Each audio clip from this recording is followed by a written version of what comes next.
I'm proud of our country because we get it wrong and we don't retreat in cowardice.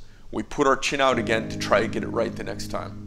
And maybe this time we get it some right and you get some of your teeth knocked out, and the next time we need to step up, we do it again.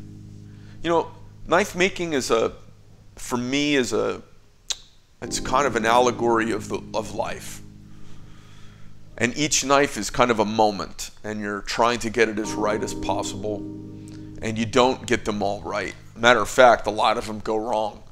And you learn all these things along the way, and as time goes by, you can't move as fast, you don't go as fast, you're older, you're slower, you're more sluggish in life. You learn how to be more economical and efficient in what you do get done so that you make fewer and fewer mistakes. And the net result is something closer to perfection, something closer to zero waste, something closer to ideal. So as we go through and work on these knives, and here I am, you know, almost 10 years into the business, we've made a lot of knives, and here I am. I'm on a Tuesday, getting ready to hop on a plane and fly to Germany first thing in the morning to try and do business with our democratic socialists in Europe. And here I am, listening to knife chassis, listening to frames, and I've gotten my teeth kicked on a few, and I have a few boxes that are awesome. And I'm trying to ingrain my expectation of quality and my expectation of American excellence, because when these knives go around the world, they're little tiny ambassadors for us. You know, some guy in Germany or some guy in Sweden who thinks he has maybe they have a elevated perspective on their way of life over there, and they get one of the best knives they've ever held in their hands before. It'll make a guy think twice about judging America when you get a fantastic product in your hand. You know, anybody who wants to be tough on Germany, go drive a Porsche and tell me how bad Germany is. You know, go get in a BMW and go 180 miles an hour and you tell me how bad Germany is.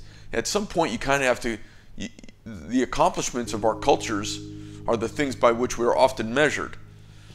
So in my little way, with my little old-fashioned primitive tool that we make, one of man's oldest implements, I want them to be a little ambassador that goes out there that says, America puts its chin out, it takes its chances, it has an ideal view of the world that it wants to help try and get it there, and we deliver.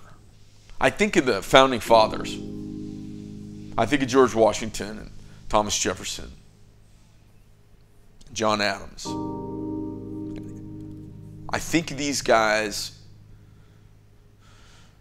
signing their name on a sheet of paper that was their death warrant. And they were unapologetic. They put it all on the line. They had everything to lose and very little to gain, quite frankly, because the taxes were cheaper than war. And the odds were way against them. And they were audacious. They had the audacity to think they could do something nobody had done before. So it's just making knives, and people have done it before. But I didn't come to do what everyone else did and has done. I came to do my own thing, and I wanted to do it different, and I wanted to do it better if possible, and in many ways, I believe I've succeeded. So I ask everybody here, come to work every day. Have a work ethic that would make your ancestors proud. You know, we're all immigrants in this country. And I tell people, I say, hey, do you work as hard as your forefathers? Have you worked harder than your grandfather today?